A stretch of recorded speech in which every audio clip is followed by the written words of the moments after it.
Hello, hello, hello. Today I'm talking with Maarten Dalmijn.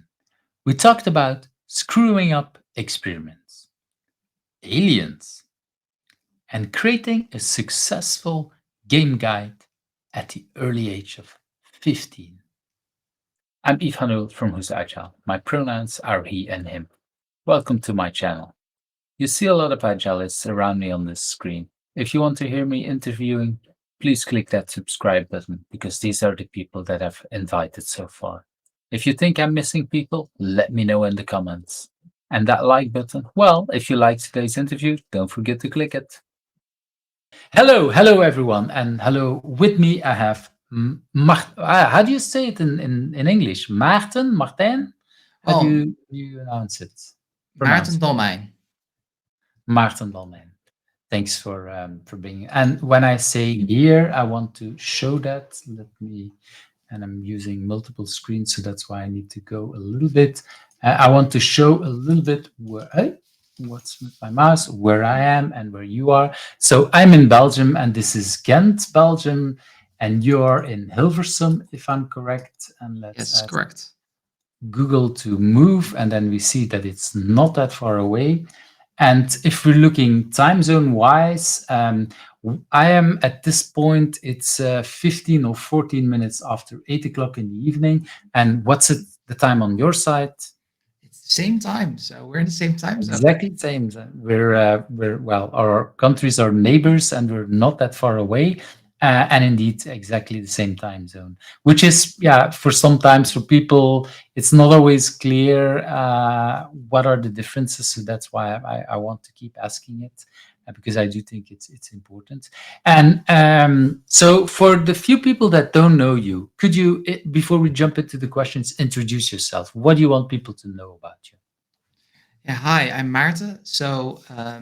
I've been writing about Agile, Scrum, and product management for around 8 years. And I started doing that because I just loved writing. And I kept going and I published a book 6 months ago about sprint goals. And I'm currently working for myself, advising startups, scale ups, and also sometimes bigger companies. And yeah, maybe that's it in a nutshell. Keep it short. Keep it short, and indeed, I think it's one of the books that has been mentioned already a couple of times, both on the show and at other places, driving value with sprint goals.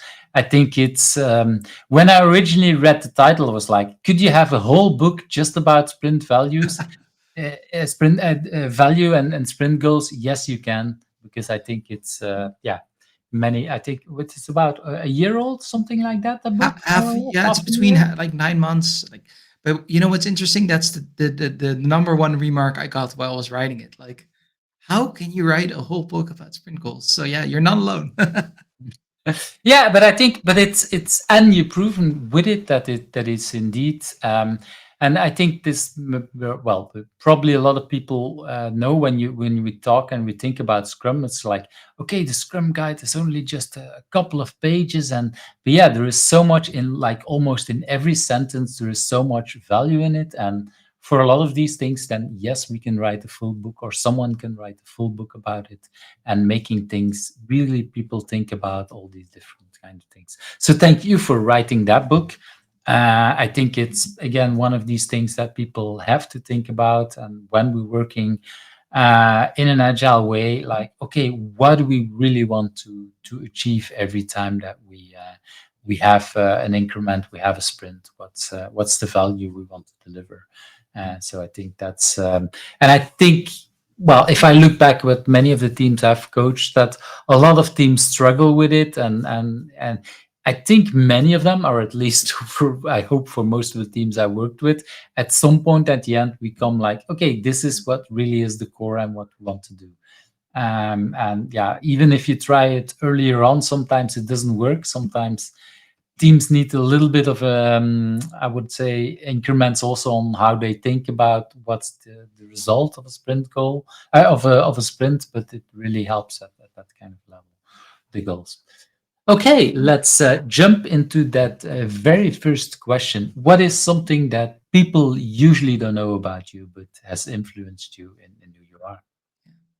So what's very interesting is from a young age, I was obsessed about nature. So I was actually catching all kinds of Mm. animals. So you can imagine snakes, iguanas, like Wow. yeah, yeah. And I don't know why, right? I actually, I didn't start with iguanas. I started with like ladybugs and ants, like smaller things. And I was always obsessed with nature and animals. And I actually even studied biology, of all things. And Wow. yeah, and then which is very funny because yeah, now I'm working in IT, advising companies and on agile and product management. So yeah, it's been kind of a long journey, and I think that has shaped a lot how I think because um, what I firmly believe is so how you say when I was studying, I have a master in functional genomics, so analysis of genetic data sets. So I read a lot of very different books, which are Mhm. not related to IT. Like on evolution, for example, I was fascinated, and I think that reading and also systems biology. So those books really shaped kind of my thinking. And yeah, then later I came into IT with a very different background, and I think And what made you make the switch? Was there anything particular that you yeah, made the switch? yeah. So basically, I'm really bad at lab work. I'm really horrible at lab work. So I actually I So did the studying was okay, but then doing it was like, maybe not. no. So here's the thing: like when you do lab work, you need to be super Mhm. precise. Um, Right. so one of the challenges I have is, and this is just how my brain is wired. If you make me do simple things, I just start focusing on other things, and then I screw up simple things, and I'm just not good at it. So I was ruining Mm. experiments. Yeah, and I Because decided like, you got your got distracted on something else. yeah, I'm just not that good at the simple task. It's not simple, right? To be fair, like you need to be very precise. Yeah, and then I would like instead of like 10 milliliters, I would do like I don't know 11 or 12 because I wasn't paying attention, and then the whole experiment is ruined. But you discover it a few weeks later, or sometimes even months later, and then you're like, that was a big waste of time. Wow. Of course, because indeed, when you do these kind of experiments, it's not like you have immediately feedback. It's like you do that, and maybe you put it in the fridge or something else, and then like months later, you realize like, wait a Yeah, minute, and are we sure that we didn't make a mistake? Because it's wow. and then I realized it wasn't a fit for me, right? And I yeah, I was just thinking like. I wanted, of course, to work in something. So my first job was actually in marketing. I did an internship in marketing, and then from that, the crisis, 2008. I couldn't get a job in marketing anymore, even though I had 2 years of experience. So then I decided, okay, I'm going to become a QA, and that's how I kind of went into the IT world. So very, Mm. very, yeah. How do you say? Not straightforward road. And I'm asking because the what I when I think about IT and Yeah. not precise work, what you described about getting distracted in a way and doing what I've noticed is that with programming, for example, um, one of the reasons why I keep advising people to do pairing is that if also because you sometimes in programming people think, oh, the pairing is mostly for the most important task, but I've noticed with teams is that on the so-called boring tasks that people make on the simple things, people make mistakes because very similar to what you say, Yeah. you pay less attention on that particular kind of thing. Is there something in the way you worked with lab work where they also do some kind of pairing, or is that totally not happening there? That's a good question. I don't know. So what they do is you do it in Duplo, right? So you're already doing everything, and so so you're doing the same thing double. So if you screw up, you will see Mm. it. So that I think it's Because more then you have, internal. yeah, because if you do it in double, you probably don't make the same mistake on both of these things. So that this is how you notice, right? Yeah, That's how exactly. Yeah, because if you notice different, and there's always a control, right? So science has done like the way to do it is that as an individual, you can see you screwed up with these simple things usually. exactly. But that's you doing the exact same thing, or the idea is to do the exact same thing. It's not like you have a pair that is watching out or doing the same thing. It's like, okay, I don't so know. it's a different kind of solution, but it's also a decoupling or doubling or whatever you call it in a way. But as you know, right, there's a lot of research actually where they're actually trying to reproduce famous experiments, and it's Mm. actually incredibly hard. So yeah, reproducing stuff, because either not all the information is there, or actually you're doing the same thing but you're not getting the same result, and it's a Because big problem. somehow the people documented it in the wrong way, or you, yeah, yeah. Yeah, Oh, that's interesting. sometimes also data is faked, right? I mean, there are a lot of problems as well happening, or something is missing which was crucial. I mean, there can be all kinds of reasons. So maybe you thought you were doing something wrong, but maybe your colleagues were screwing up and Yeah, giving other maybe. kind of data. And maybe you were actually you did the right thing, but you blamed it on yourself. Well, the rest of the, yeah, but I'm making a joke out of it, but it's indeed something we see a lot in science, that it's actually not that easy to reproduce the same results with all these kind of things. And we think that we do the exact same thing, but maybe today, I don't know, because this week, oh, we recently changed the hour, like the summertime. Maybe it's because it's summertime, it's differently than before because the temperature is different or whatever. That could be other kind of things that we didn't write down on what kind of day we did it, or what kind of, yeah, that's could be all kind of things. So that's Yeah, you're right. Yeah, it's a and bit. so when you talk about how it has influenced you, when you say I'm coming from a completely different background, Yeah. could you give examples? Do you know where that influenced you?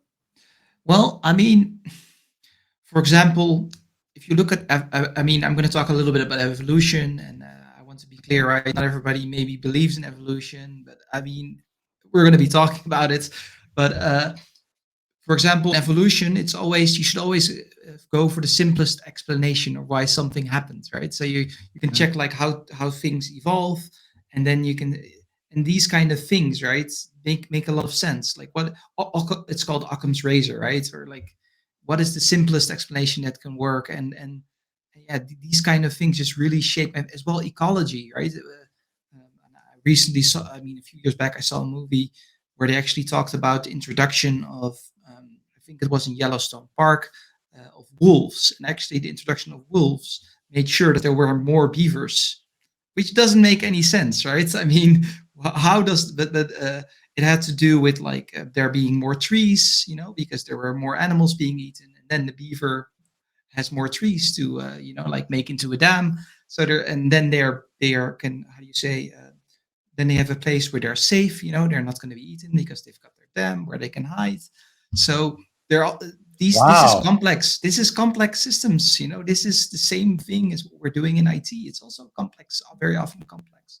So I think they're just, this kind of really shaped my thinking, and yeah, I think it really helps because yeah, they're dealing with very similar problems. Yeah, and I like that you bring that on, because indeed, I think, or the feeling I have is that when you work on in science, we, even in the laboratory, we try to, let's say, have all the things constant, and we just say, okay, Correct. this. But even there's a lot of, yeah, like you say, complex situations that cannot always be predicted, and we, like you said earlier, we don't write down all the circumstances, and then somebody tries to reproduce and say, wait a minute, I missed something, and we try to, and then this is probably how they discover, or we discover in a way that, okay, there's more variables to this kind of thing. Um, where, yeah, in let's face it, in IT, we're kind of in the agile world trying to convince people like, hey, things are more, it's not always the simple solution, but maybe, okay, let's think about what else is there. So yeah, it's interesting to, how would I say, at that kind of level, to also think and being influenced on that Yeah. kind of thing. And what I always found mind blowing. I mean, here's some facts, right, which I find mind blowing, and maybe you've already thought about it, but or maybe not. But you only descend from successes. You know what I mean? So if you believe that there was like a small algorithm and it slowly evolved, you know, into to more complex beings like multicellular organisms, and ultimately we've got you know, vertebrates and us. You know, all of them reproduced.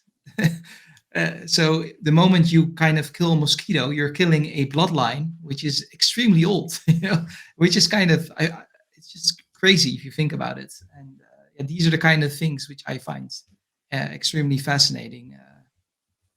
Survival of the fittest, or the species, or whatever we call it, because indeed, like you say, it's we only look at the successes, and if for whatever stupid reason I might kill the mosquito that has no descendants yet, okay, that might have a really big impact on, I don't know. Or maybe I tried to kill a mosquito, and for whatever strange reason, I don't kill it, but I take off a wing, and it Yeah, somehow survives in another kind of thing that might yeah, have another kind of result or whatever. Okay, it's not that simple as this example, but I think a lot of things. Yeah, yeah. that's.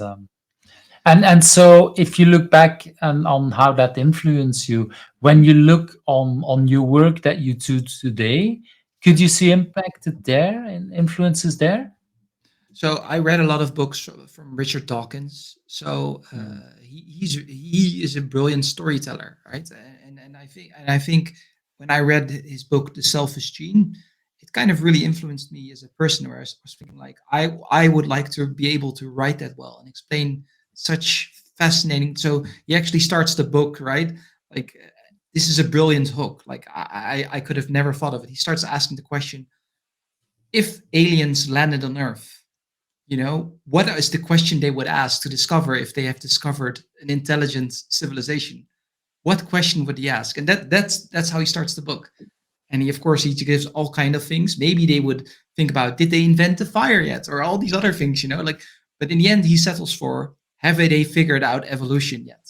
Like, have they figured out how it works? That's the. I mean, and I just find that so fascinating. And I read that book So, like. so he kind of wrote the book to say like, well, at least we have an answer for the aliens. Not, Yeah. not that they were able to read the book, probably, but still, yeah. Yeah, but I just found it a brilliant way. And of course, I'm telling it very simply, you know what I mean? But he's such an Uh, eloquent writer. And I think that kind of also really shaped me. Like, I think telling stories, I mean, the fact that I read this book like many years back, like, I don't know, let's say 20 years back, something like that. I still remember the story. I don't remember all the details, to be fair, right? But I still remember it. And I think that kind of like really shaped me as well, because if you can explain something complex with a story, yeah, then you will remember it much better. Yeah, and you already said that you read a lot of books. Is that something that triggered you also for writing your books about the storytelling and everything else? Was there something that when you read this book or others that you say, "Damn it, I really want to write my own book"? Was that at these kind of things that triggered you to write your own book, or how did that come? Yeah, that's interesting. So I was already like, so when I was like a teenager, I played a lot of computer games, and I actually was earning, well, not money, but I got like free gaming gear writing reviews. Mhm. So that's kind of how I Ah, started. So it was kind of more like an incentive to get cool gaming stuff. But yeah, and I just discovered I really love writing, because what I really like about it is you do it alone, and you can have complete control, which you don't have over anything else in your life. You know what I mean? Like, it's very pure. And that's what I really love about it. Because at the end of the day, whether you're a product owner or a scrum master developer, you always have to deal with others. And as a these writer, pesky users and these developers and all these. yeah, and you always have to settle. But as a writer, you don't have to do that. And of course, it's not completely true. You still have to, you have readers, people have to care. I mean, ideally, you write something people read. But that's what I really love about it. Like the degree of, it's your own thing. You can do whatever you want. I love that. And yeah, I don't have that in the rest of my life. That Yeah, and control. did that also was that also a reason for gaming in a way? Because that depends a little bit on the kind of game that you would play, I would say, because you have multiplayer games. Or did you say, I prefer to work in a game that I completely control what's happening, or me against No, the computer in that way, or I how don't to know. that? I don't know, like so the game I played was like Counter Strike, which is like a first person shooter, and yeah, I was pretty good at it. I was actually playing in the Euro Cup and the World Cyber Games. Wow. I was yeah, so I was really I just loved winning. I just wanted to, it's not good like, but it's kind of like this competitive spirit. I wanted to be the best. I of course I wasn't the best, right? But there was I really had something in me that wanted At to. that time, you probably still were aiming or hoping to become the best at some point. Yeah, yeah, Yeah. yeah. And I never became the best, but it was it was a nice dream. But yeah, I can imagine just like, well, today we call that esports in Yeah, many ways. And I can imagine that for many people, this is also like I can train and become better, and just like you can do with sports. So I can yeah, definitely see that you can be in a mindset like, okay, if I just train more or practice more, I can become the best. And is that the way you yeah. felt But you when know you were? what's interesting? Yeah, absolutely. And what as well, I wrote an aiming guide, and it was actually translated in like 5 languages in Chinese. Wow. Yeah, yeah. That's kind of where I kind of yeah, I really because I realized like, hey, I've learned some stuff. I would like to help others to learn it too. And I wrote a guide, and yeah, it was really so. That's kind of where my writing itch it already was there. Wow. And if it's translated in, what did you say, 5 languages? Yeah, yeah. That's incredible. And how old were you at that time?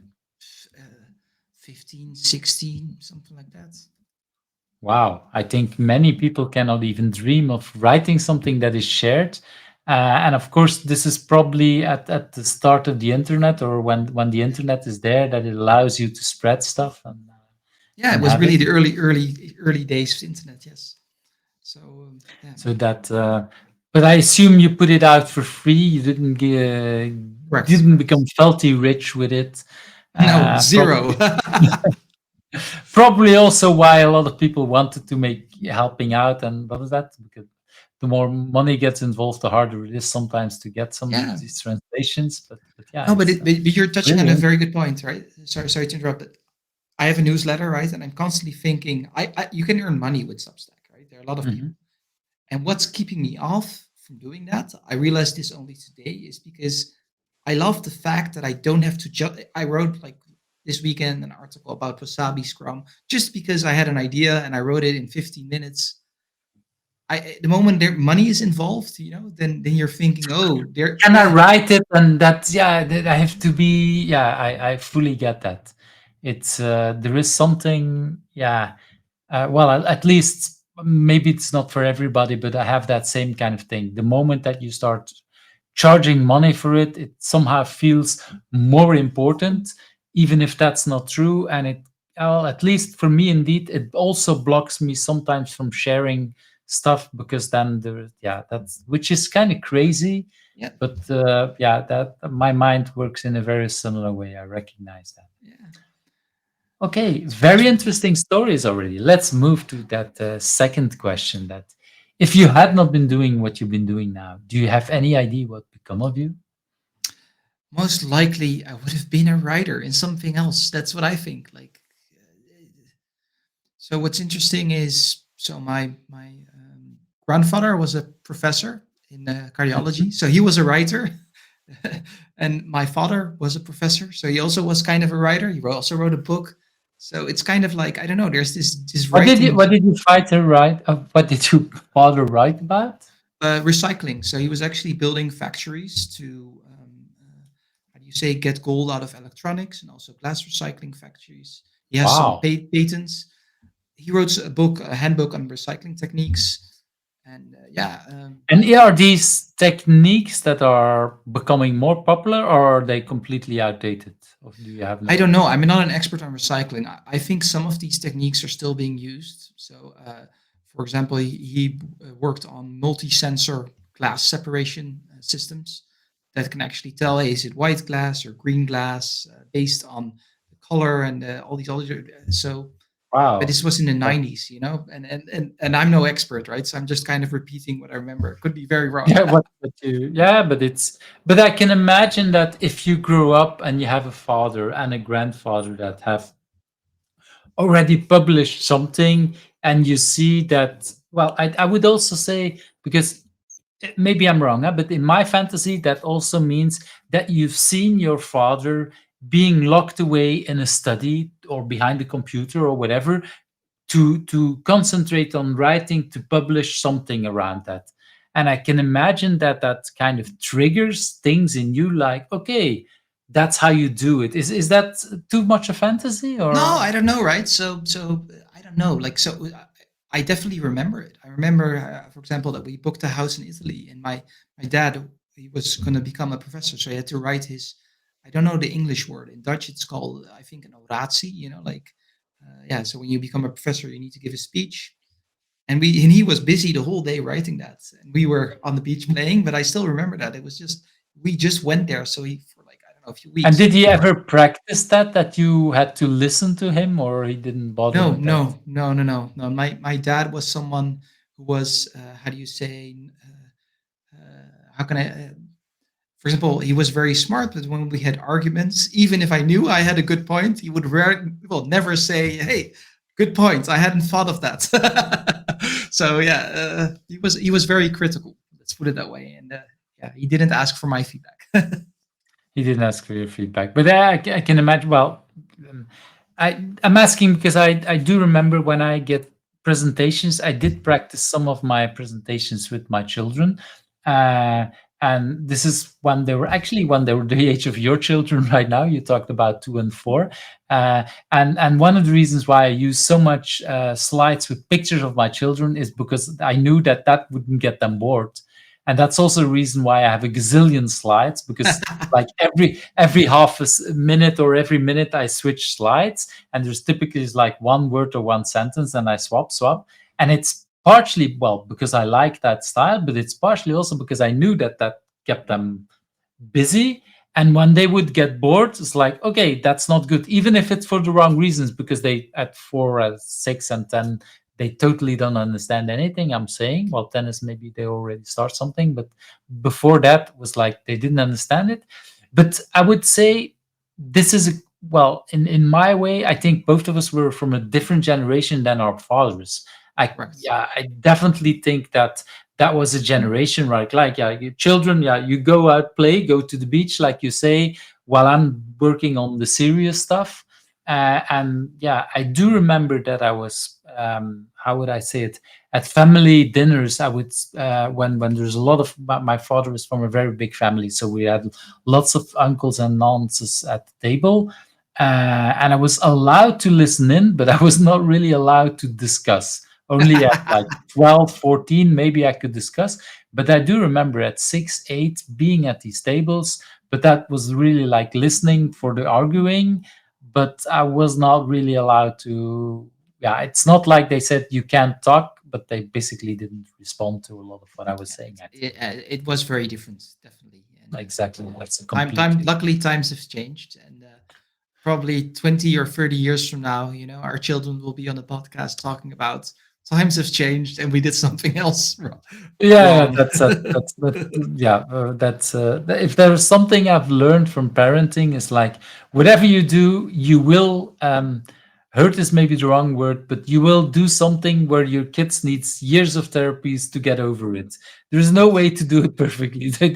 Even if you, yeah, so that, and I stopped worrying at some point about that. It's like, okay, I can just do what I think is best, and okay, Yeah. I know it will trigger something that might hurt them in a way, as long as I'm open and share, like, okay, I do my best, and I share, in my case, also when I make mistakes, that they learn, like, okay, that's also okay.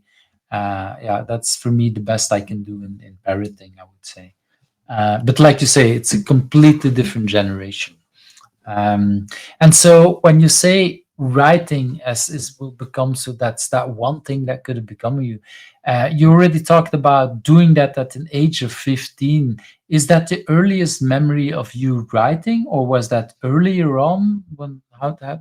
I don't know. Like I've seen some stories as a kid. I mean, I think all kids are pretty creative. So I mean, I remember that in English class I wrote some poetry, and the English teacher was completely like, how do you say? Um, I got a lot of compliments. Let's put it that way. But for example, Wow, my nice. Dutch teacher told me you should never become a writer. So it's very funny. Like my English teacher was very positive. My Dutch teacher literally said, "Maarten, you suck at Uh, writing. You should never become a writer." So yeah. Good cop, bad cop in a way, but as teachers. But it's at least good that you got some supporter, because I can imagine that. Yeah, I wrote some poetry also when I was like somewhere between 13 and 18 or something like that. And yeah, if I now would look back at, I sometimes look back because I sometimes find these things back and I'm like, kind of cringy. I'm not so sure about that. Um, and also for me, I had people supporting. It's not like they would say, "Okay, you will become a great writer," but they also didn't discourage me. And I think that's also important. Like when people encourage you, like, "Okay, keep trying, keep doing more."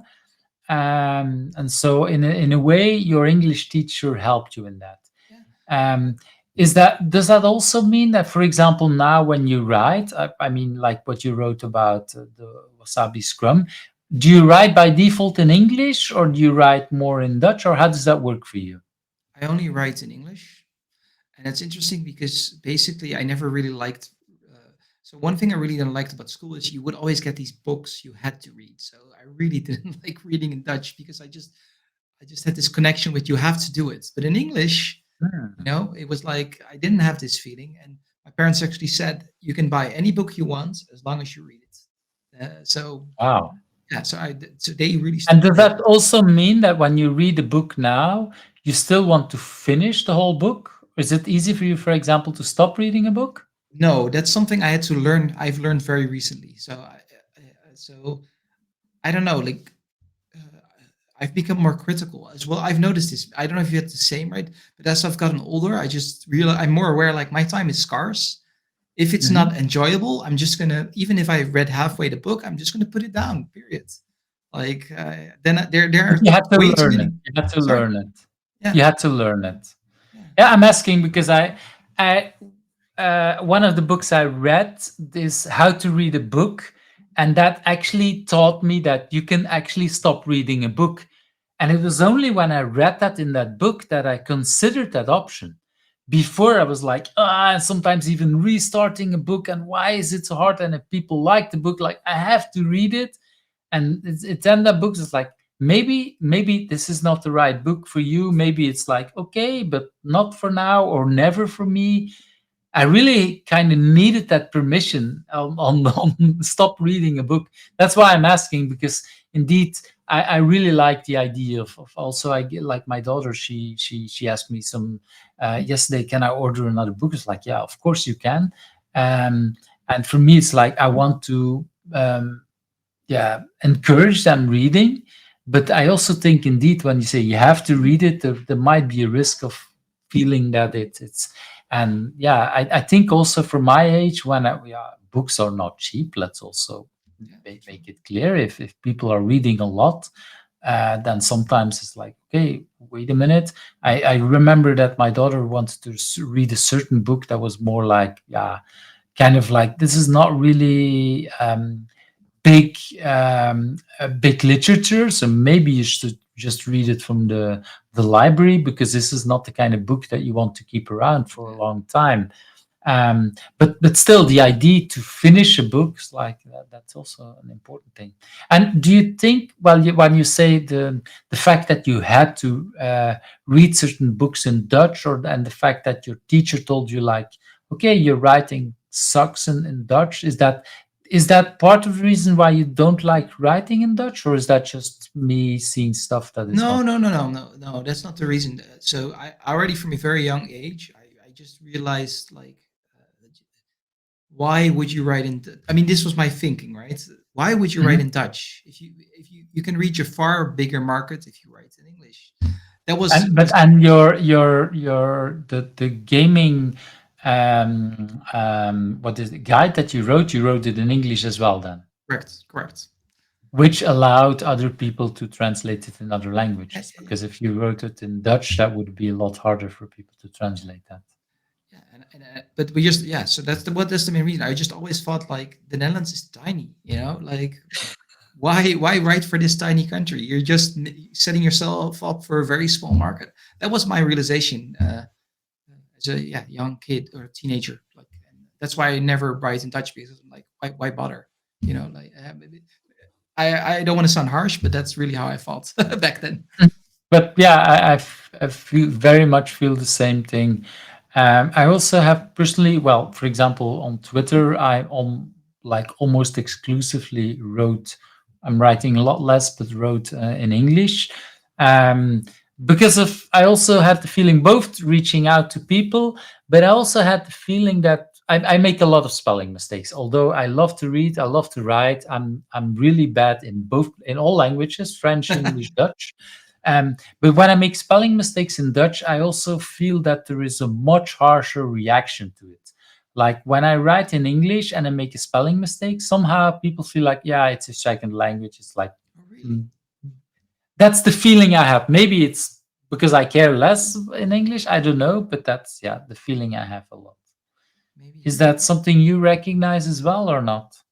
I don't know. Like, I don't know. So I rarely write in Dutch, and I'm sure my Dutch isn't perfect, right? I also make sometimes, but yeah, I don't know. But I don't feel there judged. is nothing, yeah, you don't feel judged in a way. It's, okay, let's move to that third question. What is for you your biggest challenge, and or at least the biggest challenge you want to put open on the internet, and why is that a good thing for you?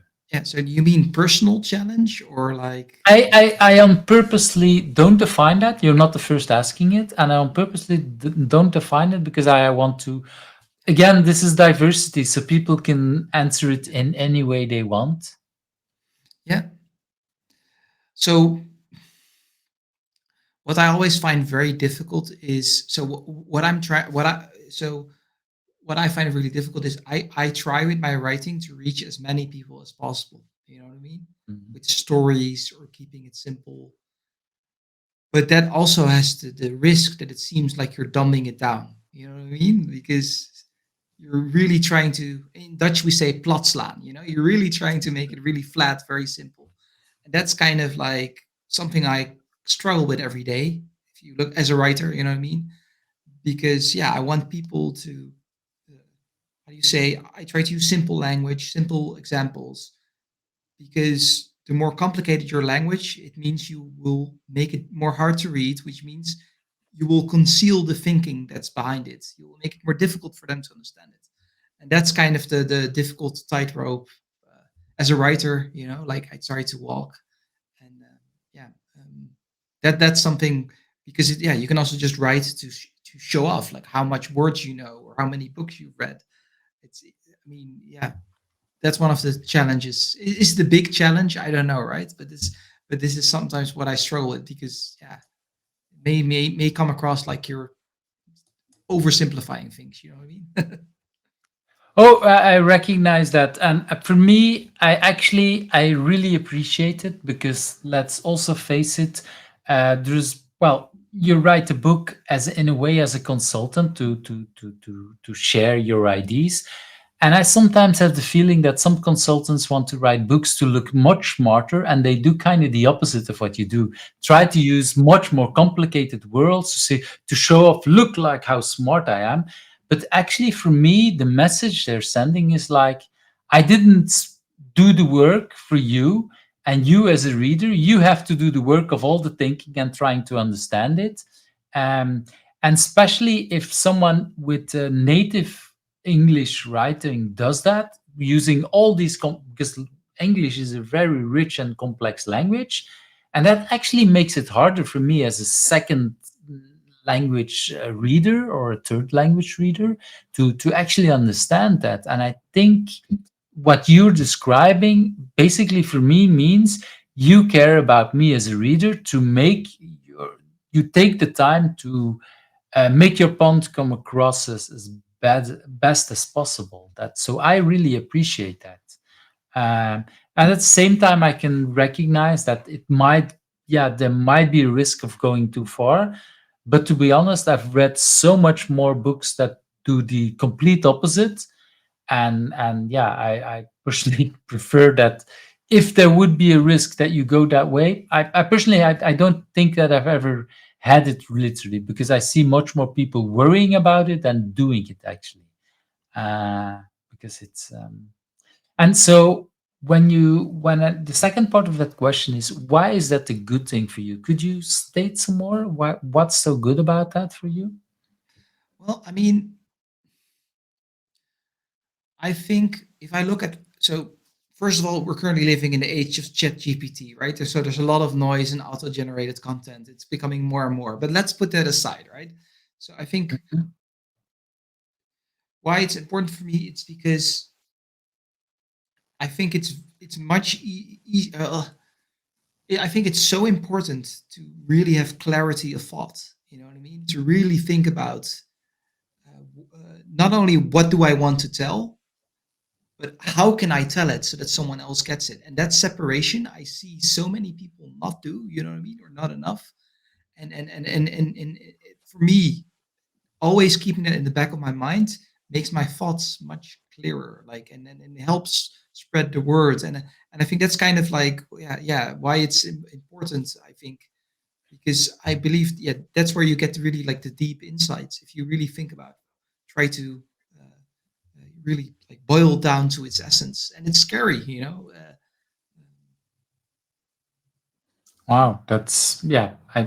I recognize that kind of thing. It's but at the same time, yeah. Again, like I said earlier, I do appreciate you take the time and you look on to that on how we can yeah, how you make my life. And in a way, you're, well, for me it's you as an author doing once that research or once that effort, and then all your readers have the advantage, I would say. And that's something I see. And I guess also the same thing for your, if you're talking about your book but also your newsletter. Well, it if it's easy for me to read, probably when I get the newsletter, I will. Okay, I remember last time I tried to read it, I understood it. I'm like, I'm again at the level that I clicked on too much newsletters, so I'm getting reading again, receiving a lot of newsletters, and I do remember actually the last time I took on the Christmas holiday, looking back. Okay, let's look again a little bit at what newsletters do I actually read and take the time. And I think it's similar to what I said earlier. Again, and with books, the better they're writing and making the time for me as a reader to understand it, the more chance I will reopen it again the next time. There's definitely that part as well. And of course there is always the clickbait, and I remember, I think you published also I'm not, I'm sorry, I'm not yet subscribed to your newsletter, It's but I okay. did see the Wasabi Scrum on LinkedIn passing by, and just the sentence itself was like, oh, okay, wait a minute, that's, I had no idea what it was, but it kind of catched my eyes. Like, oh, wait a minute, it sounds sketchy. If this is something I can stand behind, this is something I can reuse, and again, it will help spread your message. Then I can say, oh, I learned about Wasabi Scrum, and okay, with Maarten, you can learn more, and that's for me is a little bit on how that works for me. Uh, So you know what's very interesting, like about what you told me, what I think is really underappreciated is the emotion. You know what I mean? You see that Wasabi Scrum, and there is something in your head going off, an emotion. And we so right. often forget that because as a writer, you're always so busy with the concepts and the logic, and it matters. Don't get me wrong; it's crucial. It has to be sound, but then the whole emotional part, you know, to it. Wasabi Scrum, I could almost feel in my mouth. I mean, it's there is a taste to it. Yeah, So that's yeah, what made me click, and so that is, yeah, for me that is. And I yeah, we talked about storytelling, but storytelling, a story brings an emotion, you bring back, you so this is, yeah, this is why we remember stories, because not so much the words but more, I think, in our brain, the kind of connection and indeed the emotions that we get. And with some stories that were told to me, I can almost remember the day they were told and what it came to me, and probably even more than who told me first about I can't come up with the right name. There used to be 10, 15 years ago, um, squirrel burger. Yeah, people Yeah. talked in Scrum at some point about the squirrel burger being a bad quality burger. I have no idea anymore who told me first, but that image and that whole story stayed with me years after that. I no longer like to tell much that story because I do think there's might be other ways of telling it, but it still is in my memory, and much more than the person who told me, because it's an image that is very clear and still spreads. And let's be honest, right? You have a huge bookshelf behind you. Before there were books, there were stories. There were no books for a long time, and That that's I why. think, yeah, we as species, we told each other stories. This is what was the concept about user stories, or the ideas they're supposed to be told to for remembered, and the three cards and the cards. So everything there is much more about telling than about writing it down and everything. Yeah, I saw the book Story Mapping on your bookshelf. That's an excellent book on that topic. Yes, Yeah. it's.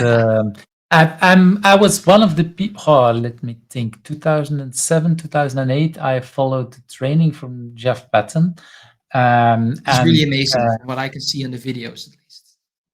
it's so I did what is it, the product owner training with him, and that manual is, yeah, somewhere there behind the liberating structures. There in one of these maps is his original manual for that training, and for me that was the first version of what came out as a book. And I was one of the people who kept pushing to Jeff and like, you have to put that out. It's ready for a book, and why don't you? And he was like, no, no, not ready. And because I was felt like the idea, like, okay, but this is good enough, let's publish. And I had the feeling at that time that, yeah, you're too much a perfectionist. And then the book version came out, and then I understood, like, okay, I was completely wrong. What Jeff wrote, this book is like, it's a lot similar to what he wrote in that manual from the training, but it's like, I don't know, 4 or 5, maybe a couple of years later, and it was so much better. The MVP version was there, and in my mind, he kept improving and kept republishing for every time or every year that he gave that training. But that book is so great because of he kept refining it and kept working on it, and I can't tell Jeff enough how I was wrong. He was so right to keep waiting and working on the book, because for me, yeah, I there's a couple of books, a lot of books on product, but for me, this is still one of the biggest books on for product owners to read. And I'm not going to say it's the only one, because I have a couple of others, like, yeah, I'm not going to mention other names, but there's like a gazillion others that are really good as well. But this is one that I would say every product owner should read. And Great. yeah, that's It's and actually not partially a book because on story sorry, mapping. It's a book about product management. Sorry, it's a book about product yeah, management. exactly. And it's and user story mapping is just one part of that, an important part, and I would say a lot of people need to know. But yeah, it's there is so much more in that book, I would say. Correct. Indeed, one of the things. Okay, I already noticed again a lot of passion, a lot of drive. Do you know for you what where that drive or that passion is coming from? It's a good question. What drives me? I don't know. Like, I'm just what motivates a teenager, to write a guide for a computer game? Like, I don't know. I think Fame, fame. fortune? Yeah, yeah. I mean, I think helping others is something I always really liked. Recognition is also nice. Let's be fair, right? I mean, I think that also always. So when you're young, especially when you're younger, right? You're still looking for like, who am I? am I good at what I do? You're looking more from. Okay, wait, you bring up something that I'm wondering. I didn't ask before, but the 15-year-old you wrote a game manual. Did people in your class, for example, knew that you wrote that, or was that no? No, I didn't tell So anybody in my out in the class. world, it's like it's you get some kind of fame, but outside of you. I'm asking because I've seen similar stuff with my children as well. When I did a presentation with one of my children, like we're out at the conference talking for 500-600 people, and they're doing a great job. But like my oldest didn't want any of his friends to know. Like totally like, no, no, no, no, that I did that with you, Dad, but let's keep my friends out of that. And I hear a similar kind of thing. I didn't like Is being the that center of attention, so I really mm, didn't like it. So yeah, um, I still don't really like. How do you say? Recognition is nice, right? But it's the work should no. be I central? Is that no. I mean, for example, speaking. I really don't like speaking. I really like it. It mm. costs me a lot of energy. It's not really.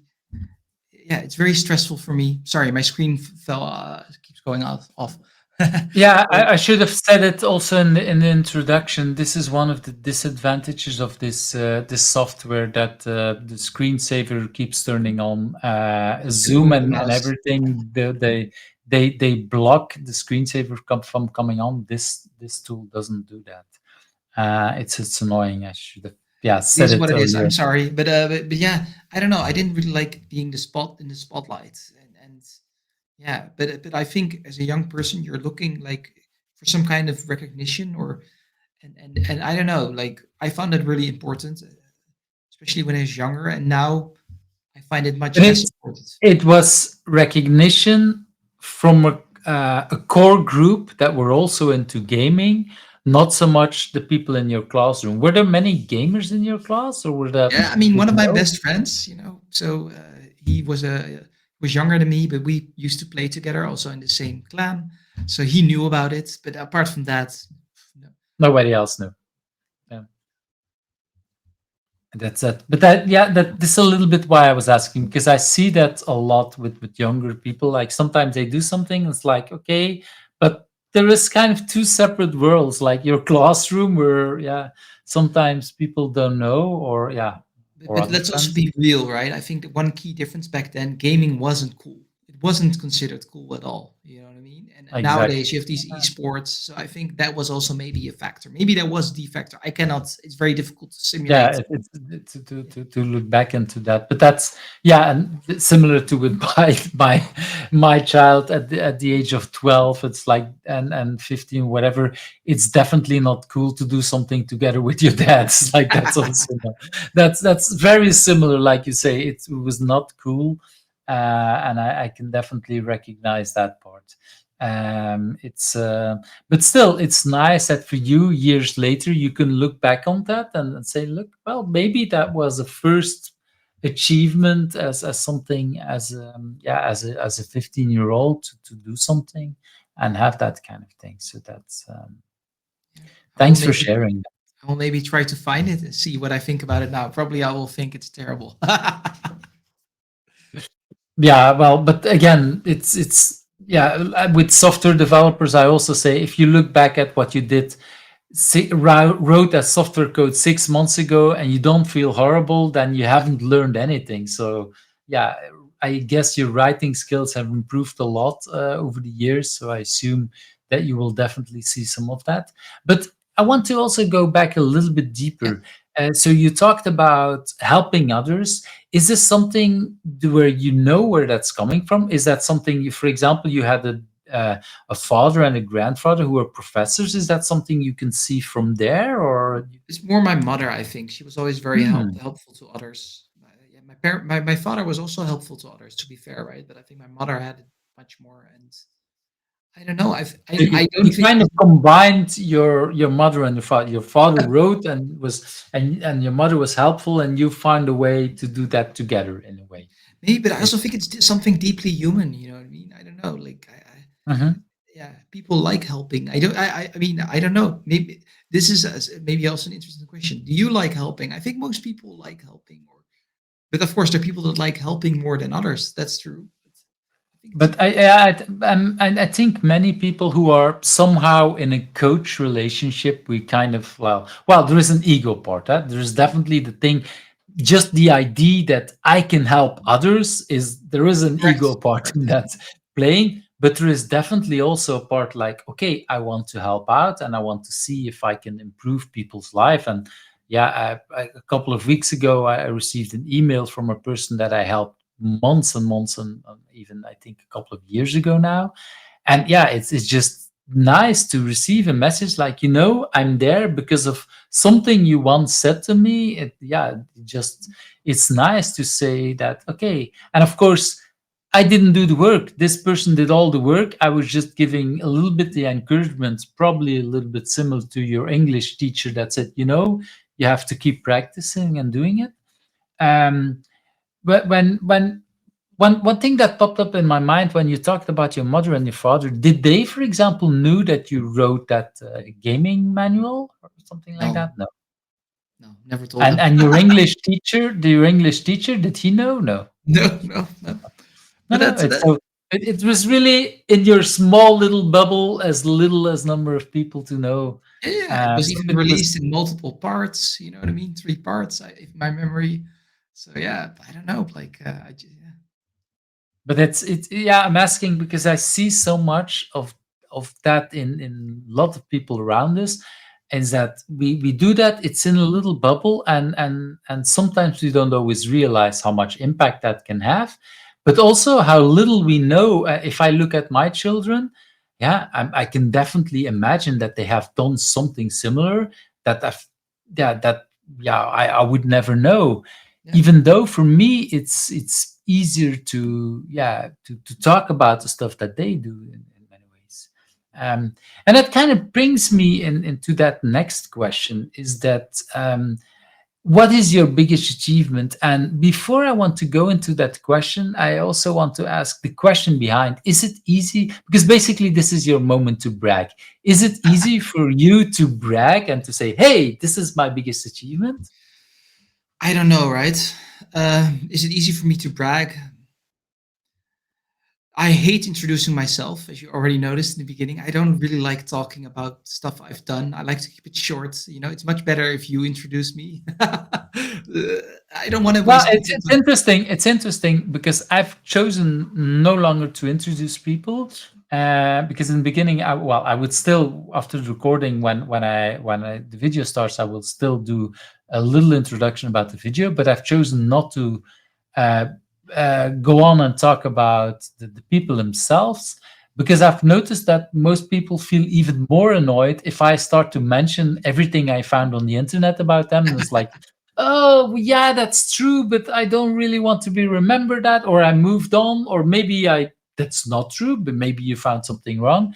And so I decided deliberately to let people introduce Yeah, themselves.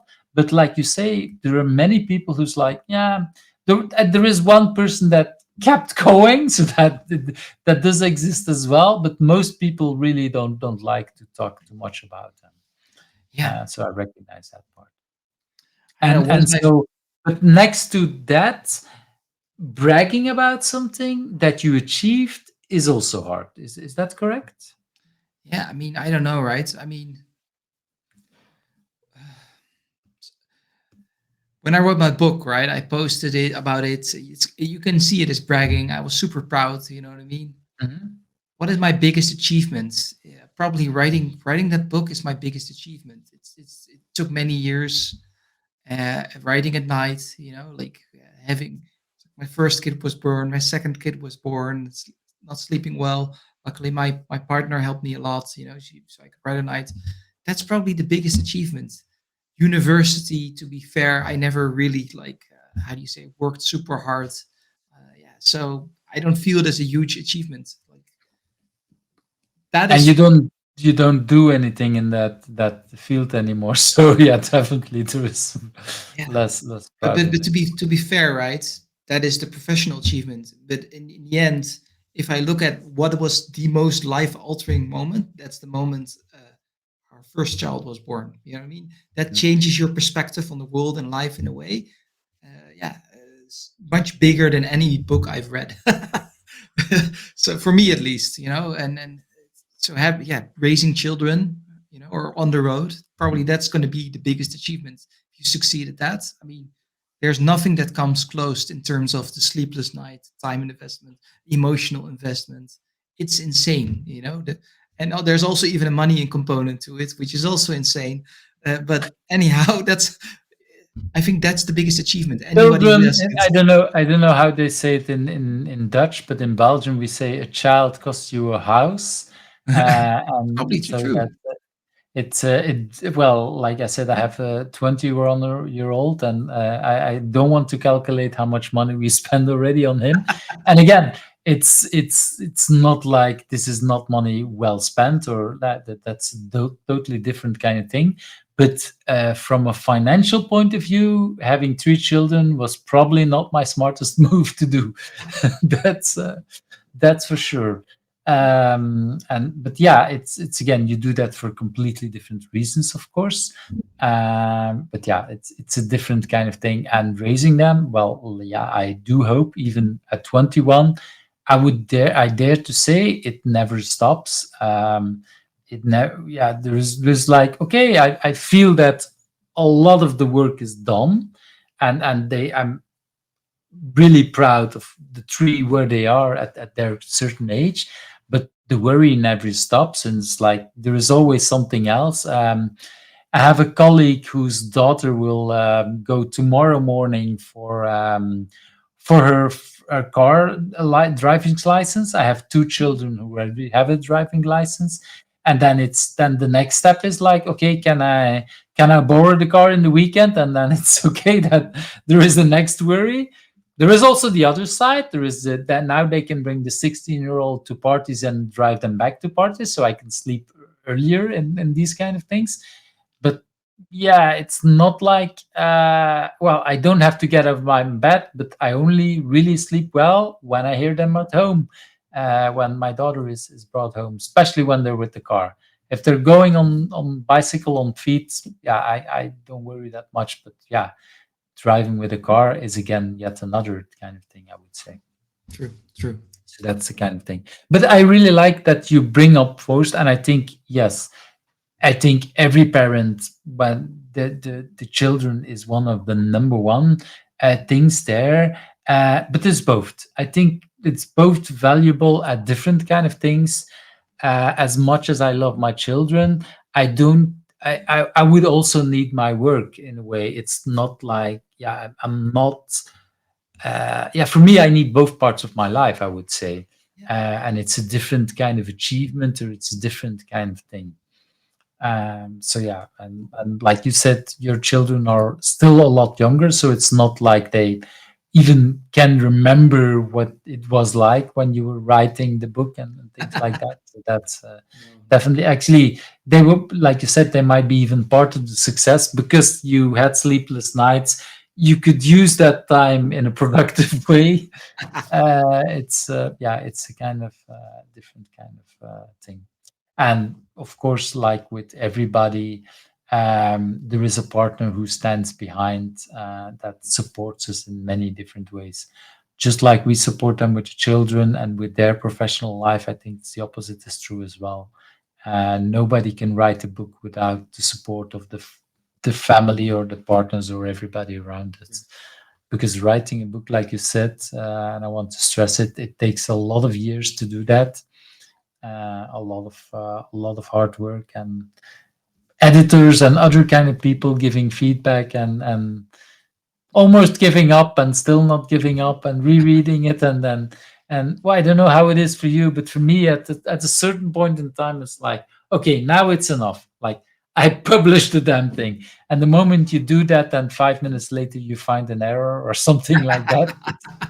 Yeah, I'm the but same way. but, but it's yeah, after reading it for 10,000 times or whatever, you don't have feel the energy anymore to look for more errors.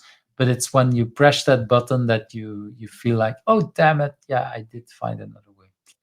So that's another kind of achievement and another kind of thing, because I think letting go, just like with children, the book letting go is also part of the achievement, Yeah, about not, yeah, keep worrying in a way, I would say. Is that something that last part that you recognize in other kind of parts? Because when you write a kind of book for 3 years, is that is there something else that you've done for that many years? Playing the piano, you know what I mean, skiing, but I think it's very different, you know what I mean, because there's a clear end goal, you know what I mean. I never did some kind of piano exam or something, and I don't know. When I finished high school or university, a lot of people, I don't know how do you felt, but I remember just thinking this was what's going to happen. You know what I mean?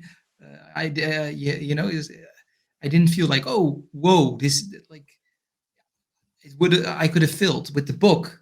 I felt I could have filled. You know what I mean?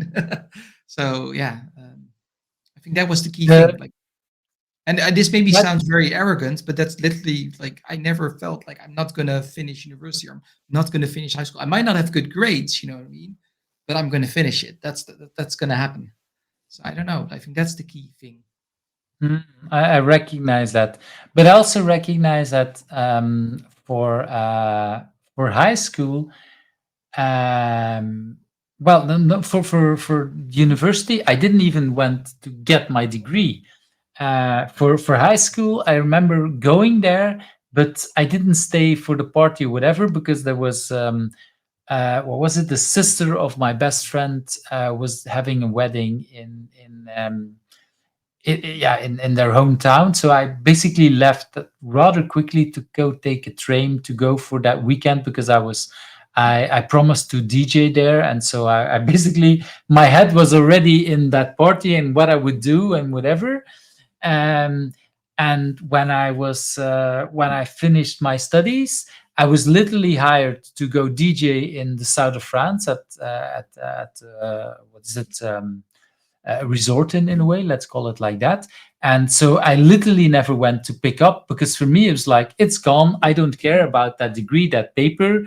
Other It's a people piece of care paper. about, but it's a piece of paper. Exactly. It's like I never even cared to pick it up. I didn't went to the old graduation or whatever.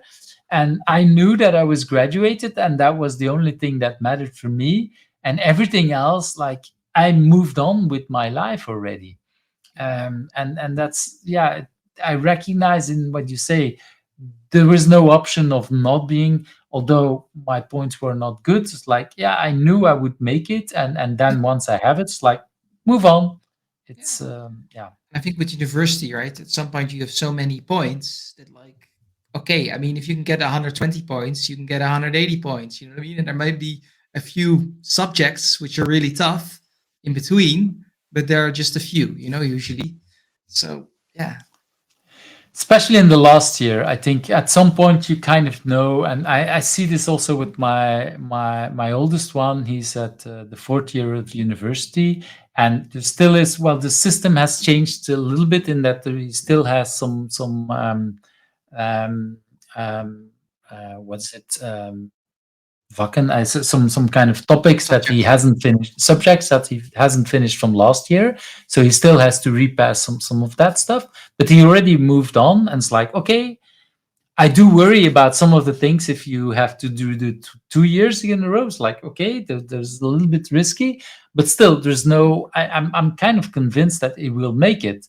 It doesn't mean that as a parent you don't worry about it, but I definitely understand that he doesn't worry about it. It's like, yeah, this is going to be okay because most of it went. It's probably only the first year that you can. Is this really for me? This is like it or whatever. And once you pass a couple of years, that you choose even more specifically or topics, and then it's like very clearly this is what interests me, and I feel really like, yeah. And there are indeed some people who like they care about having 20 or 90 out of 20, so but others like, yeah, we don't worry about it. It's like it's total kind of thing. That said, if I would have to be operated by a doctor that I would know who had barely passed the grades, I'm not sure how good I would feel about being on an operation table like that. He's not doing doctor's degree for clarity, but still, that kind of that kind of thing would worry me at some kind of level. But even there, I think the grades are at the level that, okay, this is, yeah, especially a doctor that has to, in Belgium, it's 7 years or something like that. If you can do that, you basically know a lot more about these things. And then before you start operating, it's probably another 5 or whatever years. So yeah, that's already been really wonderful, full kind of stories and questions. I want to move to that next question about a personal agility tip. Do you have a personal agility tip to share? So, one thing I tend to do, and this is not very Dutch, and it's pretty simple actually. I don't try to plan too much. Like, Hmm? I just, because you don't know how you're going to feel 1 week from now, what else is going on, and that's literally one of the things which makes me super happy. There's nothing more that makes me unhappy than a full calendar. You know what I mean? Because that means, Hmm. for example, you get an email or you get like, hey, can you speak here next week? No, you can't because your calendar is full. So it's kind of like if you want to be able to seize the moment, you need to make sure there's air in your calendar. If you want to be able to reflect, so that's the main thing. Like make sure that you're not so fully booked. You know what I mean? That there's some nothing frustrates me more that you send someone a message or someone sends you a message, hey, let's have a coffee, and then it's kind of like, yeah, we can do it in 6 weeks. I'm like, Hmm. yeah. So it's very simple, right? But I think it's very important. I literally don't do it, and I know, like with kids, sometimes it's inevitable, so I will have to deal with that. But I really don't try to Wait plan. till they have an agenda that fills up. And I have to admit, I love what you say, but I have to admit that lately it's not always been easy, both on a professional level. I literally saw what I call a calendar Tetris today of a management meeting. Where like, okay, where I will love we that going word. to find time with the 9 people in the management meeting? Like, when is there next week? An hour? And I was like, yeah, this is horrible. And I have to admit I'm part of the problem in there. But I also see it with my children. Like everybody has their own Google Calendar, and just looking at some points this year, since Corona, we wanted to go on a big holiday trip to Africa during Corona, which was not possible because of the pandemic.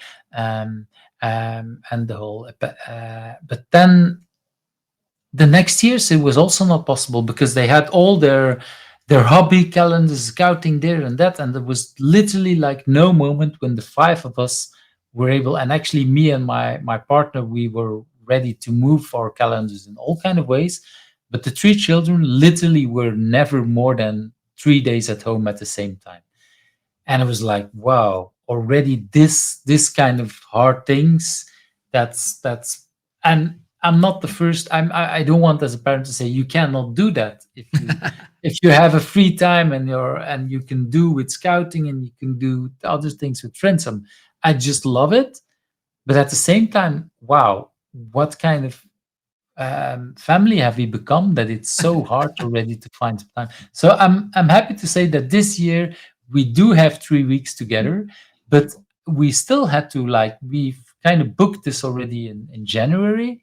We still haven't booked our holiday, but we have to ready to keep fighting for these 3 weeks because people are already, our children, like, yeah, maybe I want to go with some other friends. Wait a minute, you can all go in September because I know all of you don't. You're at university, so you have free time. Your sister still has to go to school, so not in September. So the 3 of us, please keep that time. And it's yeah, we really have to almost to fight for it. I mean, you have to guard it, like what you said earlier on. If you keep time and don't plan too much way in advance, you have time for all these extracurricular, extra ideas, extra questions. I have to say also here, there was literally no much time between me inviting you and we are here talking. And I think that's part of how you just did this. There's literally other people that tell me like, oh, Eve, sorry, but the next 3 months not possible. Please contact me again in 5 months, and then we see if we can have some time. And yeah, that is part of your design, I would say. Yeah, I like, so what I try to do is I don't like having a queue. Like I really makes me super unhappy because it feels like I live my life on a schedule. You know what I mean? Like I already know what I'm going to do the next. I don't like that because I've actually been in situations where I was fully booked and a very cool opportunity came to speak in another country from a very cool company on a specific day, which is already booked, paid for, and then it cannot be moved either, and then you're screwed. So yeah, I try not to plan too much stuff in advance because I Mhm. just feel it's important to be able to seize the moment. To like if I today have an idea that I want to execute tomorrow, you cannot do that if you have everything fully booked. So I understand this is. I try to keep room, for doing ad hoc stuff. And what does that mean for, because you said, I think you said in the beginning you're an independent right now. Correct. Does that make you wonder at some point or worry about having a too open calendar, or how No, does that work? no, no, no. Like so, how do you say?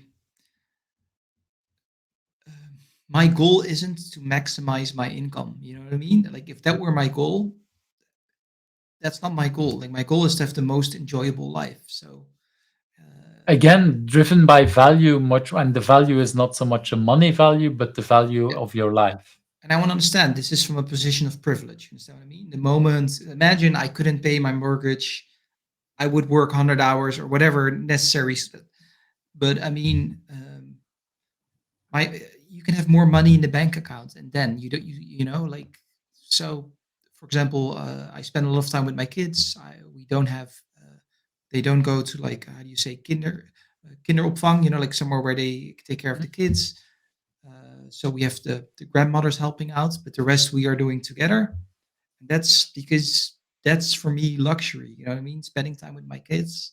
That's what makes me happy because that's what I'm going to That's remember. wonderful. Yeah, that's wonderful when you can do that. I have to admit, I've lived a couple of years of welfare, so I know what it means to have literally no money and to basically. I remember sometimes even going to friends on a certain, well, at least once a week to friends so that they can have a warm dinner or lunch, because otherwise that might be Yeah. hard in the rest of the week. And so I worry much more about it. So I'm really envious about getting into that situation. And okay, I'm now at the level at 50, or that I do have, how would I say, a safety net. So I worry a lot less about that. I can choose much more. This is the job I want to do or not want to do, and the freedom it gives me is incredible. And by coincidence, and I don't think yeah, it's not really a coincidence, it's by design, I would say. Because of that, I say much more no to jobs that don't interest me, and as a result, people are much more happy about the jobs that I do say yes to, because I'm more interested in that. Yeah, big surprise, I'm better Yeah. at doing the jobs I like to do. Yeah. That there is a message in there, and so that helps both my clients and myself, I would say. Yeah. um, but it like you say, it you well, there is some kind of privilege, and I'm able to do that for myself because I created that safety net, and there's Yeah. partially I created it, but I also recognize, okay, I'm a 50-year-old white dude. That also helps in that kind of things. And I do know some of my, yeah, friends and colleagues don't had that privilege and had other kind of things. So definitely, um, I'm very well aware, just like you are, that taking that option is not available for everyone, I would say. Yeah. Yeah. True. That's definitely there. Thanks for sharing that, and I think it's not easy to say no to the things that we're not interested, and to keep our calendars open. But like you say, it brings so much joy and value. That is a different kind of thing than Yeah. purely the And money also, part. as you know, right, when they're both four, my kids, they're going to go to school. So I'm going to have a lot more time to do a lot more things.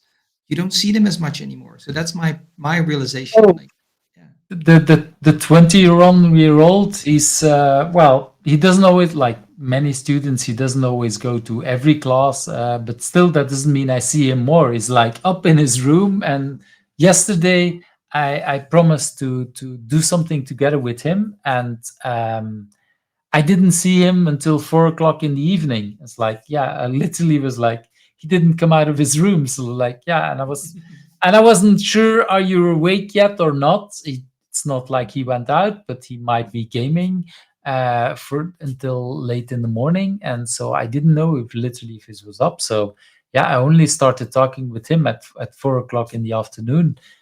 So yeah, that's different kind of thing than when there's a 4-year old indeed that keeps asking for attention. And yeah, before you know it, like literally, it feels like I blinked 4 times until he was 4, and now he's 21. It's like Crazy, yeah, crazy. it's insane how fast that goes. Okay, let's move to that next question. What have you learned about remote working? And well, maybe as the question before, a lot of us, we in 2020 we started doing remote work. Did you do remote work before that, before the pandemic, or how was that for you? Yeah, definitely. Like before the pandemic already, but I mean, it became really structural, like around the Corona times, Hmm. and yeah, I always found it very em- empowering, very nice. You know what I mean? But I think it's also incredibly hard to do well. I think um, how can I say, it requires a different way of working, different way. For example, a company in the Netherlands is Gitlab, which is fully remote. I Hmm. think they might even be the how do you say, the most wealthy fully remote company in the world, or like one of the most successful. Um, what you see, what they do really well is they have a really strong writing culture. You know what I mean? And Hmm. I can tell you one thing: most companies don't have a strong writing culture.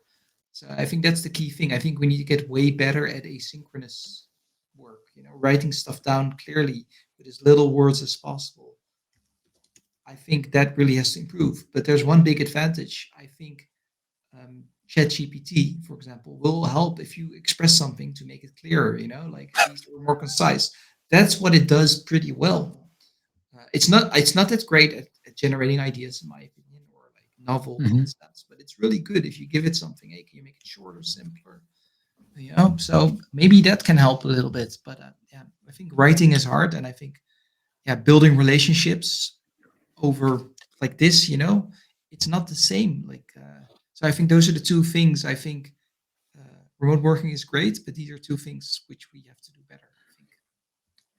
I really like that you stress the writing for the asynchronously world that we're into. And for me, well, I was always a little bit, when I look back at the agile world, when agile got started in the early 2000s, there was also the kind of at the same time, a little bit before already, the open source world, and there was like they have similar, influenced each other, but for me, agile didn't look a lot at what we can learn from the open source world, where there is much more asynchronously Oh work. yeah. It's completely in a different way, because of course, an open source, some of these projects were people from all around the world, completely independent from each other, but because of the nature of the work, because there was much more written communication, it was like that was possible. I think your example of the game manual, it's perfectly fine for someone else to translate it without talking to you. Of course, at some point I can imagine that they ask some questions, but because you have something written, they can translate it in another kind of way, and that's, I assume that's mostly done by people that I don't know if even know if you know these people before or afterwards. Like, No, no, I just found it like one day, like many years later, that some of the people translated it. Like blew my oh, they mind. didn't even tell you. They didn't even No, tell it you. just happened. It just happened. So it was like even more. Yeah, it was just like, oh. But it's very interesting that you talk about open source, because I actually read the mailing lists, you know, like Linus Mhm. Torvalds, like, and you just Exactly. read, and the clarity of thought, how they can express themselves in the written language. It's just, it's fun to read, to be fair. I find it fun to read. I think Linus's writing style might sometimes be less fun because he can be really harsh, Oh, yeah, yeah, but true. Correct. but at the same time, I do agree. There is clarity also in harsh words, which I don't like and I don't promote. But at the same time, it's rather clear. If Linus doesn't like what you did, you will know. and sometimes, and sometimes in the corporate world, I see that we don't want to hurt people, which I understand. But if because of that we kind of in Dutch we say verbloemen. If we Yeah, really make it too soft, and yeah, then it doesn't help us either, I would say. you're right. So you know what's very interesting? So I was working at a startup and I was doing many interviews. And to make it fun for myself, actually, sometimes during interviews, I already knew I had kind of like enough information to reject someone. And Mhm. then if I realized, hey, I can do this in a humane way, right? Like during the conversation, explain, then I would do that. You know, like during the conversation, I would just tell someone, hey, look, like it's not going to, I don't think it's going to work for this and this reason. And you know what's interesting? It was super scary to do, but very often they really, really appreciated it. They were super happy. And yeah, I kind of do the opposite in interviews. I at some point, at independent of how it goes, I will ask people, "How do you feel it goes?" yeah, And I also, when I do interviews myself as a candidate, at like if they ask, "Are there any questions?" I will also ask, "How did you feel it goes so far?" yeah, Because then we have an opportunity to rectify. If you think I screw up and because you misunderstand something, you might tell me, if, well, I don't think you're the right candidate because you don't know this. And I can say, oh, wait a minute, I didn't tell you about 10 years ago when I do this. Or, yeah, because I didn't bring it up because I didn't think it was important. And you didn't bring it up because you thought I had no clue about that. And then we can rectify. And so by asking that question, I agree. I do the opposite of what you do, but with the same result. It's like this is yeah, again verifying our assumption. And sometimes I literally also had people that told me as a candidate, well, I don't think I'm a right fit to this. And it's like, okay, I think we agree there is some mismatch, and okay, yeah, how can we end this and let's not spend gazillion more time on it. I don't want to do it after 5 minutes because see, even I sometimes have that feeling after 5 minutes like this is going nowhere. But I definitely want to give people like more time. But if at some point, even after half an hour, I feel this is going nowhere, after if I felt it for a while, I will ask that question, and then we can still have that humane conversation. Like, look, yeah, and if a person really says, like, I think I'm doing a great job, and I have to say, well, to be fair, on my side, I don't feel it. And that's much more humane than afterwards sending a mail and saying, by the way, you're screwed because we're not going to work, and that kind of So I want to be frank, right? I didn't do this with all candidates. Only were the cases where it was really clear cut, and it was kind of like for example, they yeah, I don't know. There was like three concrete, yeah, very but concrete I feedback. recognize Yeah, it's sometimes you already know, and sometimes, well, depending on what I typically do a lot of these interviews with another. If I interview candidates, I typically do it with someone else, and for me, there's like two default questions, like how do you think it's going, and do you have any question for is there anything that I didn't ask you, the question I asked here last, is there anything I should still ask you? That is typically a trigger for my companion interview to know, like, okay, Eve knows enough, but still we might learn something from that situation. Because I do think, yeah, indeed.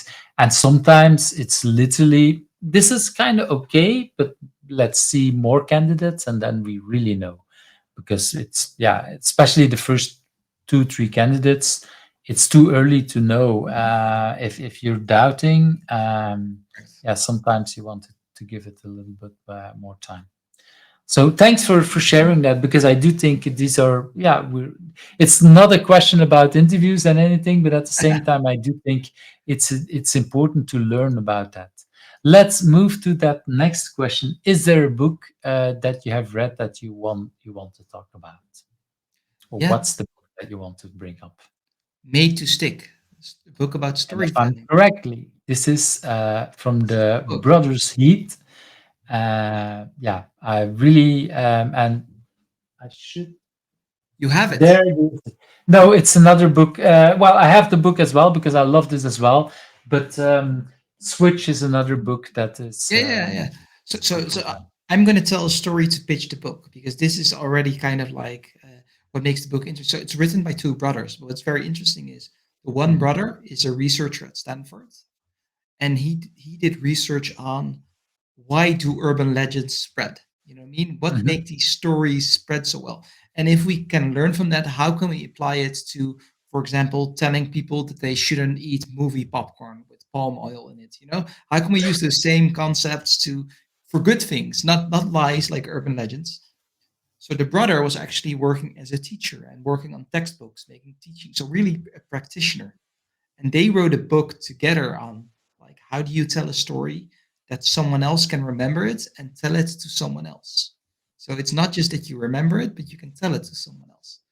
And yeah, they basically start the book with a story, and then they tell you, can you remember this story? And then you of course can remember the story, and we're now going to teach you how to apply these principles to anything you tell.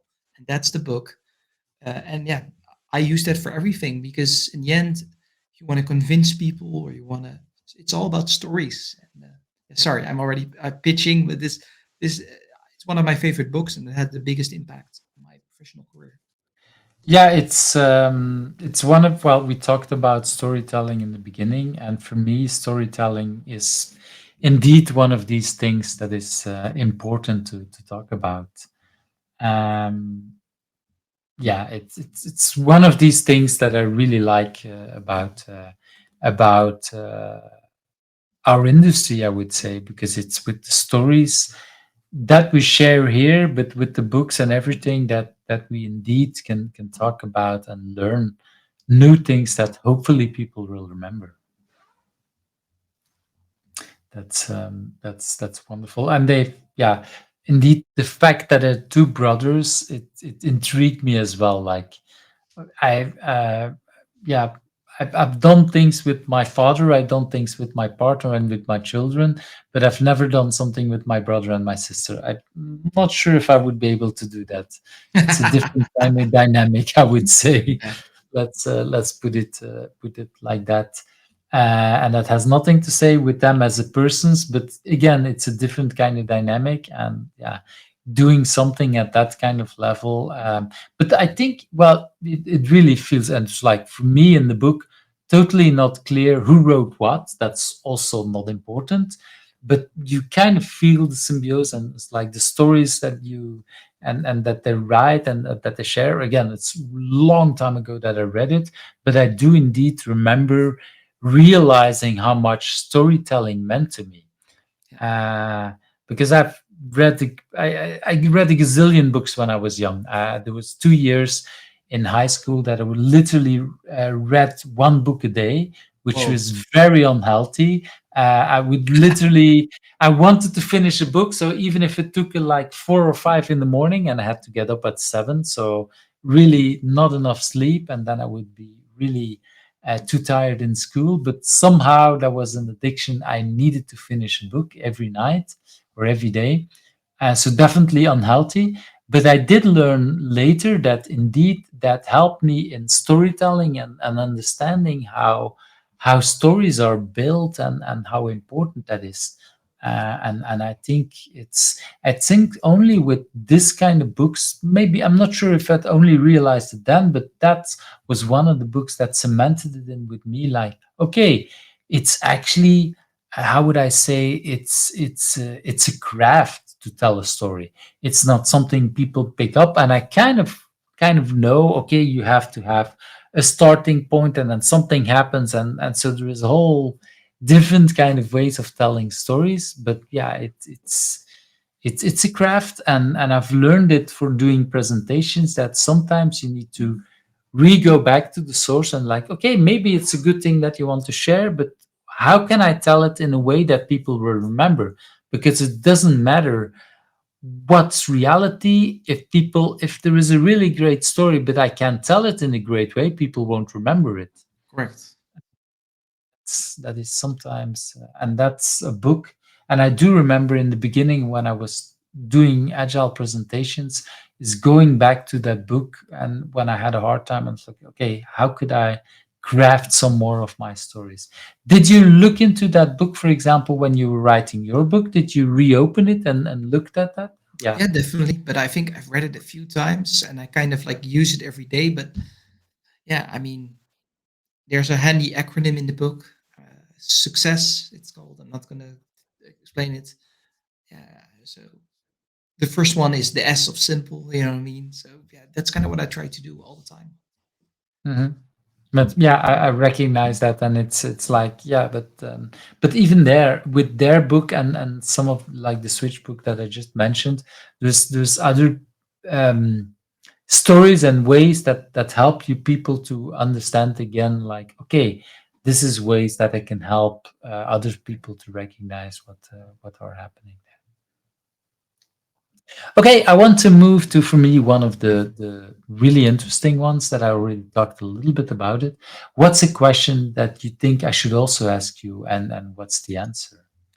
This was the question I struggled with the most. You're not the first to say that. I mean, like, Yeah, I don't know. Like, so here's the interesting thing, right? Like, uh, what is one thing I would have liked to have done before I one day pass away? Let's phrase it that way. wow, that's Yeah, really like what? Yeah, wow, okay. And do you yeah, have an answer? yeah, yeah. So at the moment, my dream is so before it was writing a book, right? So I've ticked that off. Check. Jack, writing a movie script, like, and that it becomes a movie, of course, right? That's my dream. Like, That's another level of storytelling, I would say. yeah, yeah, and yeah. And a full blown movie, or a short movie, or doesn't matter, or Well, I what's mean, it has to be a feature movie. It doesn't have to be mm, like a big budget movie. It would just be really cool. I love oh, movies. I would It's, say big budget in Belgium and the Netherlands is probably still a small budget for a movie in Hollywood, but depending on where people create the movie, that yeah, is it going to that's happen? Probably not, right? But I mean, I'm actually reading a lot of books on screenwriting. I love watching movies, and I'm kind of playing. So this is the 10-year project, right? Yeah. I guess the 15-year-old of you never saw yourself as publishing a book by a publisher and everything. So and Who having, yeah, knows? people exactly. So that's for me that would be, yeah. This is the nice thing, which is interesting. I would say, I wanted to say this is the nice thing about 10-year planning. But before you said, I don't make any plans. I don't look ahead. But now you already Well, have the I goal do. that is there. I've got a goal, right? But I'm. It's not like that. I'm every week. Every week, I'm spending time on it. I've bought some. I've read some books on screenwriting. And at the moment, I'm thinking like, what is the best next step to do? And I don't know yet. So at the moment, kind of feeling like maybe I should write a short script or a short story, or I start doing something, but I haven't figured it out yet. And that's kind of where I'm at. Yeah, I'm kind of like, I'm sorry to say, but I don't see people creating a movie about driving value with sprint goals. That I don't see happen. I definitely might not. be wrong, yeah, but it's like, No, no, definitely not. um, but yeah, it's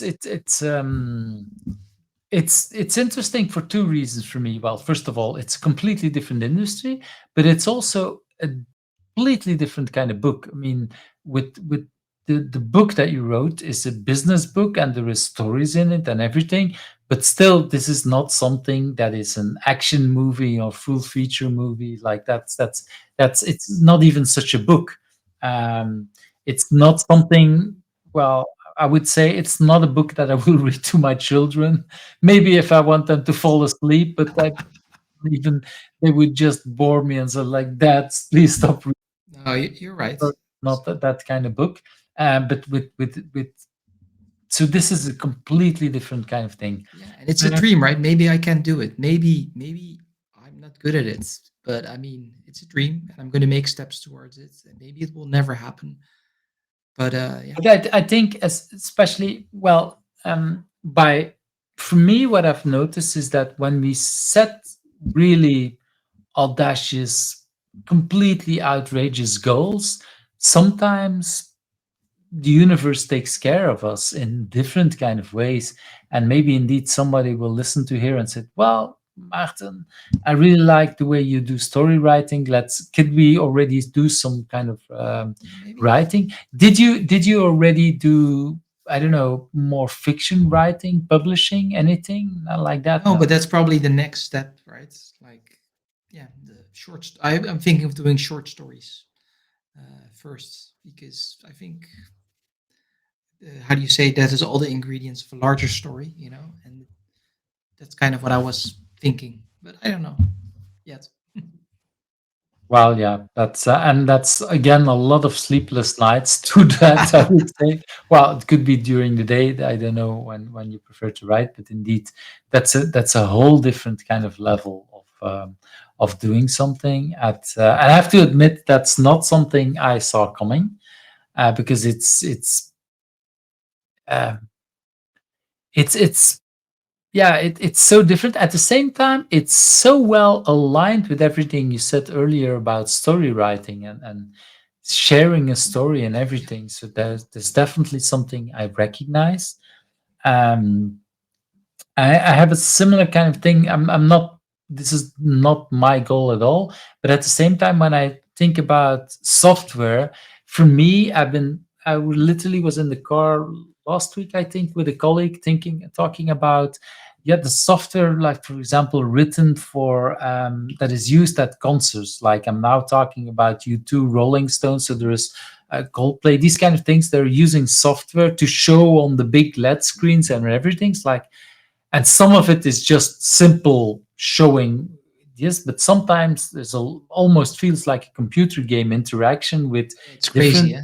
thing. And that's the kind of thing, like, wow, that would be really awesome as a kind of software to write. Again, I don't write enough software to be even considered in that kind of space, but working with a team that would do that kind of things, it would be incredible, because it's a different kind of industry, it's different kind of things, and I really like to bring out the universe and tell sometimes, like, hey, there is a little bit of me that thinks about that, and that's what I hear with your story.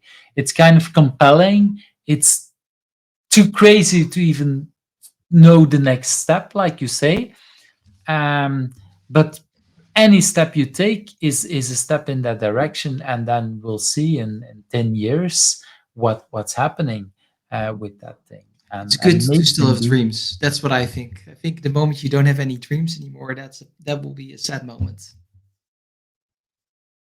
Yeah, I'm at the level with 50. Like I definitely am not tired of my life. I love my life, but at the same time, I do remember that I think a couple of months ago, I said to my children, like, okay, if I would die now, I would still die a happy man. I have no Oh, plans at all. I'm not ill or anything, but it's like I'm happy with what happened so far. So yeah, and of course, if I look back at, I was maybe also happy at 20, 30 years ago, and I'm really happy what happened in the last 20 years. So it's like I can imagine that I have friends 70 and 80-year olds and that are really happy with their life. So definitely look forward to the rest of that, if that could come. But at the same time, it's also like, um, there is not something like I completely miss that. And with you, I feel like it's not a miss, but at the same time, it's like, hey, this is something to look forward. Is that a correct yeah, assumption? correct. Yeah,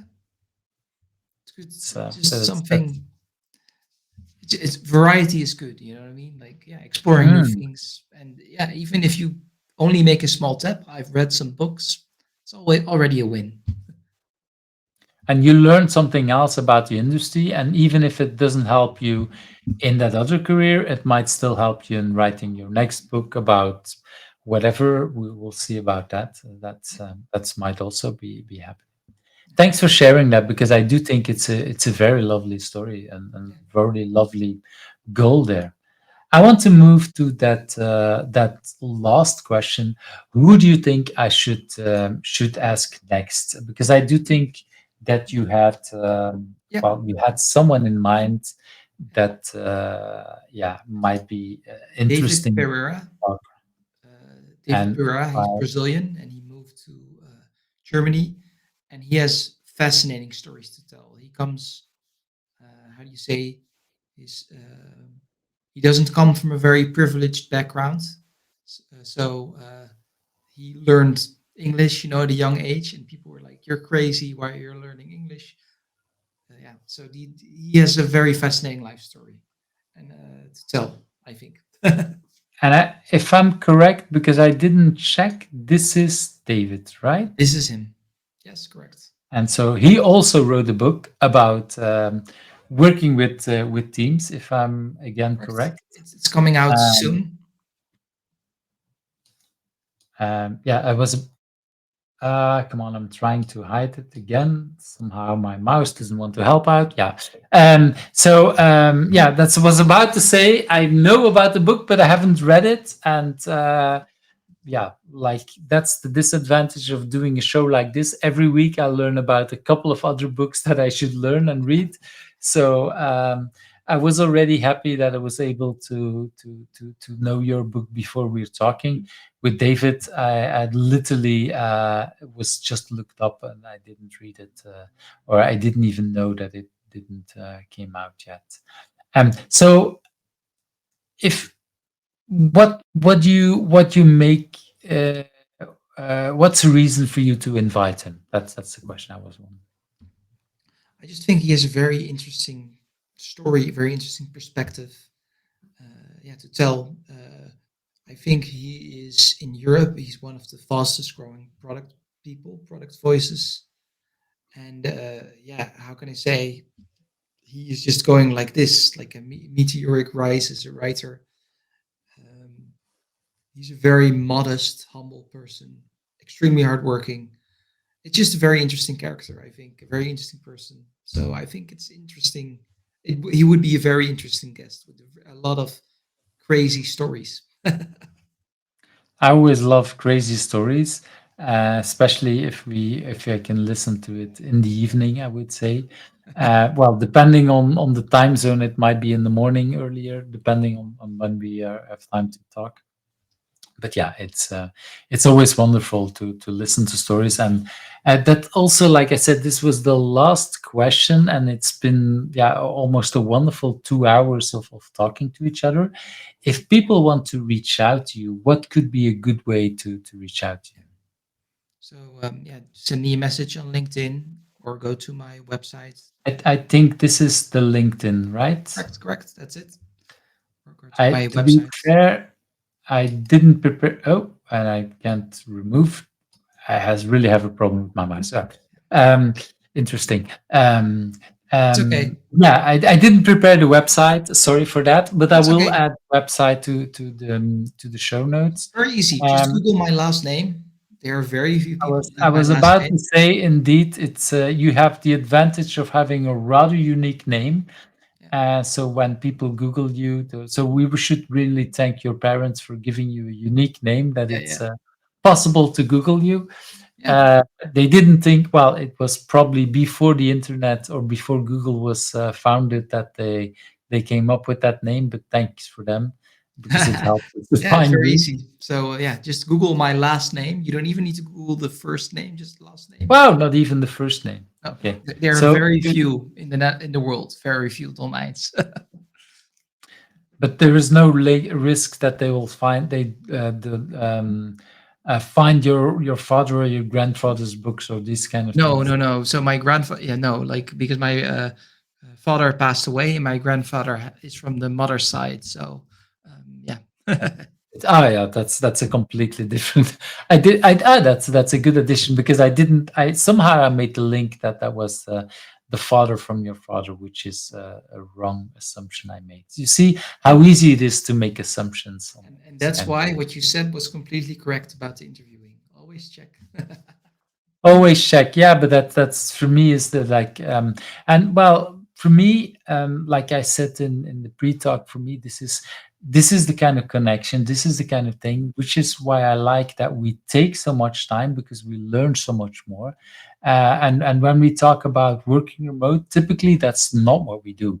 we jump into a meeting and we're like, yeah, before the meet, if not everybody's there, we're like, oh, working on our email or doing something else because we're all so busy, and we don't spend the time or use the time to actually connect like we do it now.